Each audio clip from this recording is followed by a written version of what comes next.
SSC ২৬ ব্যাচের কমার্সিয়ানরা তোমাদের সামনে কিন্তু কঠিন বিপদ অপেক্ষা করছে। তার কারণ তোমাদের যেমন হুট করে পরিবর্তিত সিলেবাসে তোমাদের পরীক্ষা দিতে হচ্ছে, তেমনিভাবে তোমাদের কিন্তু পরিবর্তিত মানবন্টনেও তোমাদের পরীক্ষা দিতে হচ্ছে। তাই এখন তোমার শর্ট সিলেবাস টেকনিক্যালি বা স্ট্র্যাটেজিক্যালি ট্যাকেল করার কোনো বিকল্প নেই। তো আজকের ভিডিওতে আমরা কথা বলবো যে শর্ট সিলেবাস তুমি এই কম সময়ের মধ্যে কিভাবে ট্যাকেল দিবা এবং কিভাবে টেস্টে ভালো রেজাল্ট করবে এবং কিভাবে এসএসসিতে একটা ভালো মার্ক তুমি ক্যারি করতে পারবে। তো আসসালামু আলাইকুম, যারা চ্যানেলে নতুন আছো তাদের জন্য আমি পরিচয় দিয়ে নিই। আমি মুফরাদ হাসান মুগ্ধ, বর্তমানে পড়াশোনা করছি ঢাকা বিশ্ববিদ্যালয়ে। আমার কলেজ ছিল নটরডেম কলেজ এবং এসএসসিতে আমার পজিশন ছিল ঢাকা বোর্ডে সপ্তম। তো আজকে আমরা একটা রোড ম্যাপ নিয়ে আলোচনা করব যে শর্ট সিলেবাস তুমি কিভাবে ট্যাকেল দিবা। দেখো, শর্ট সিলেবাসের ভালো দিক আছে, খারাপ দিক আছে। ভালো দিক একটাই যে তোমার পড়াশোনা কম করতে হয়, খারাপ দিক বহুত। হ্যাঁ, তার মধ্যে একটা হচ্ছে যে এখানে তোমার স্কিপ করার অপশন কম, অর্থাৎ এখানে যদি তুমি স্কিপ করার মেন্টালিটিটা বাদ না দাও তাহলে কিন্তু তুমি ভুগবা। তার কারণ তুমি যদি আমাদের একটু পরিবর্তিত যেই তোমার মানবন্টন যদি একটু খেয়াল করে দেখো, তাহলে কিন্তু আগে যেমন জাস্ট এমসিকিউ ছিল, এমসিকিউ এর জন্য ধরো আমরা কিভাবে প্রিপারেশন নিতাম, আমাদের সময় কিভাবে প্রিপারেশন নিতাম যে সিকিউ এর জন্য আমার কয়েকটা চ্যাপ্টার টার্গেট করে পড়তাম আর বাকি চ্যাপ্টারগুলোর জন্য জাস্ট এমসিকিউ সলভ করে দিতাম। কিন্তু এইবার কিন্তু সেই কাজটা করা যাবে না। এবার এমসিকিউ এর পাশাপাশি তোমাদের বাদ দেওয়ার জন্য সংক্ষিপ্ত প্রশ্ন উত্তর আছে।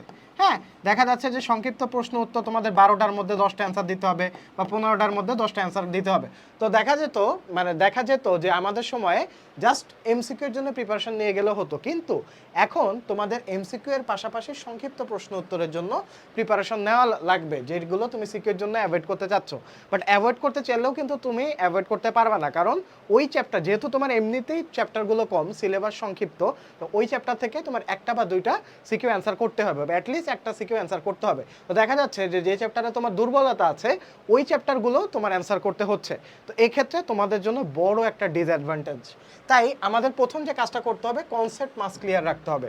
অর্থাৎ বইয়ের কোথা থেকে কোয়েশ্চেন আসে, বইয়ের কোন লাইনটা পিক করতে হবে, বইয়ের কোন উদাহরণ প্র্যাকটিস করতে হবে, এবং এসএসসিতে ভালো করার একমাত্র গেটওয়ে হচ্ছে বইয়ের প্রতি, তো মানে বইয়ের উপর ভালো একটা দখল থাকা। তো বইয়ের লাইন টু লাইন মুখস্থ করতে বলিনি, বইয়ের কোন কোন লাইন ইম্পর্টেন্ট, কিভাবে তোমার পড়তে হবে, কিভাবে কানেক্ট করে পড়তে হবে, এবং বইয়ের কোন কনসেপ্টের উপর বেস করে তোমার বোর্ডে সৃজনশীলগুলো দেয়, এটার কিন্তু একটা নির্দিষ্ট প্যাটার্ন আছে। তো আমি যখন পড়াশোনা করতাম এই প্যাটার্নটা আমি ধরতে পেরেছিলাম। আমি প্রচুর পরিমাণে বই পড়তাম, বইয়ের মেইন যে টেক্সট বুক আছে, মেইন টেক্সট বুক একদম তটস্থ থাকতো, এবং মেইন টেক্সট বুক থেকে আমি বোর্ডের কোয়েশ্চেন মিলাতাম। তো বোর্ডের কোয়েশ্চেন মিলিয়ে আমি দেখলাম যে বইয়ের কিছু কিছু কনসেপ্ট ঘুরে ফিরে বারবার আসে। তো বইটা এখন মাস্ট রিড, মানে রিডিংটা তোমাদের জন্য অনেক বেশি ইম্পর্টেন্ট। তো তোমাদের যদি কনসেপ্ট ক্লিয়ার না থাকে তাহলে কিন্তু ভালো লেভেলে সাফার করবা। তো যারা নতুন আছো বা যাদের কম সময়ে দ্রুত বইটা কভার করতে চাও, তারা আমাদের ক্র্যাশ কোর্সে এনরোল করতে পারো। ক্র্যাশ কোর্সের ডিটেলস ওয়েবসাইটের নিচে লিঙ্ক দেওয়া থাকবে। এই কোর্সটাতে একটা কাজ করে দেওয়া হয়েছে যে টপিক ভিত্তিক আমরা অ্যানালাইসিস করে টপিক ভিত্তিক পড়িয়ে দিয়েছি, এবং কোন টপিক থেকে কোন কোন কোয়েশ্চেন আসবে সেটা বই থেকে ইম্পর্টেন্ট লাইনগুলো দাগিয়ে দিয়েছি, এবং ইম্পর্টেন্ট লাইনগুলো ধরে ধরে তোমাদের পড়ানো হয়েছে, এবং ইম্পর্টেন্ট বোর্ড কোয়েশ্চেন সলভ করিয়ে দেওয়া হচ্ছে।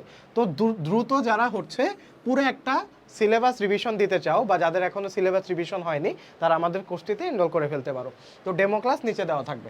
তারপরে যে কাজটা করবা, মুখস্থ বিদ্যার উপর জোর দিবা। দেখো ভাই, আমাদের সময়ে যে জিনিসটা হতো যে মুখস্থ না করলেও হতো, মানে কিছু কিছু ক্ষেত্রে মুখস্থ অবশ্যই দরকার ছিল, কিন্তু আমরা কনসেপ্ট বুঝে মিলাই দিয়ে আসতে পারতাম। কিন্তু এখন তোমার মুখস্থ বিদ্যার বিকল্প নেই, কারণ এখন একদিকে যেমন এমসিকিউতে তোমাকে পারদর্শী হতে হবে, আর একদিকে সংক্ষিপ্ত প্রশ্ন উত্তরে পারদর্শী হতে হবে। তো এখানে কনসেপ্ট বুঝে তুমি যদি মানে বানিয়ে লেখার উপর জোর দাও তাহলে কিন্তু ভুগবা, কারণ এখানে সংক্ষিপ্ত প্রশ্ন উত্তর আছে প্লাস এমসিকিউ আছে। তো দুইটার জন্য তোমার মুখস্থ বিদ্যার খুবই দরকার আছে। তো মুখস্থ বিদ্যা ভালো করতে গেলে তোমার জানতে হবে বইয়ের কোন লাইনটা ইম্পর্টেন্ট, দাগানো বইটা তোমার ইম্পর্টেন্ট, যেটা আমরা আমাদের কোর্সের সাথে দিয়ে দিয়েছি।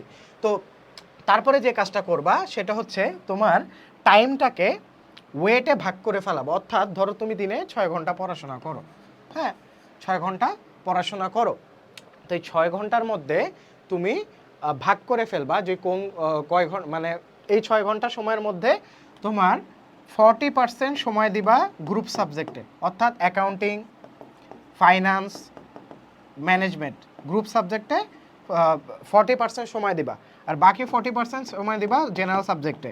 এর মধ্যে টপে থাকবে ইংলিশ, তারপরে থাকবে বাংলা, হ্যাঁ ইংলিশ বাংলা, তারপর হচ্ছে এগ্রিকালচার বা আইসিটি, এরকম সাবজেক্টগুলো। দুধভাত সাবজেক্ট আছে কিছু, যেমন ক্যারিয়ার শিক্ষা, তারপরে হচ্ছে ক্যারিয়ার এডুকেশন, তারপর হচ্ছে তোমার শারীরিক শিক্ষা, হ্যাঁ শারীরিক শিক্ষা।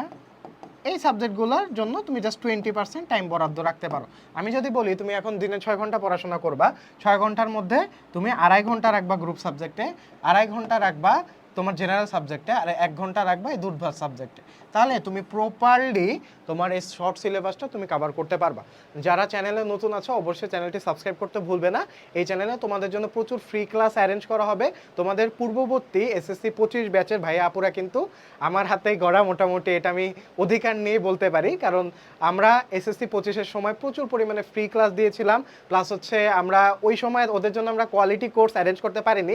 তোমরা এদিকে তোমাদের জন্য অলরেডি একটা কোর্স আছে যেখানে তোমরা নিজেদের প্রিপারেশনকে ঝালিয়ে নিতে পারবে, কিন্তু এসএসসি 25 ব্যাচ ওই কোর্সটাও পাইনি। একটা ফ্রি ক্লাস অ্যারেঞ্জ করেছিলাম, ওইটার উপর দিয়ে বিলিভ রেখেই প্রচুর পরিমাণে স্টুডেন্ট আমাদের হাত ধরেই A+ পেয়েছে, ইনশাল্লাহ তোমরাও পাবে। তো যারা চ্যানেলে নতুন আছে অবশ্যই সাবস্ক্রাইব করে দিবে, কমেন্ট করে জানাও যে তোমার কোথায় কোথায় সমস্যা হচ্ছে, কিভাবে সমস্যা হচ্ছে, আমরা কি ধরনের হেল্প করতে পারি, কোন কোন ভিডিও চাও, এবং তোমার বন্ধুদের কাছে ভিডিওটি শেয়ার করে দিতে ভুলবে না। তো দেখা হচ্ছে পরবর্তী ভিডিওতে। আসসালামু আলাইকুম।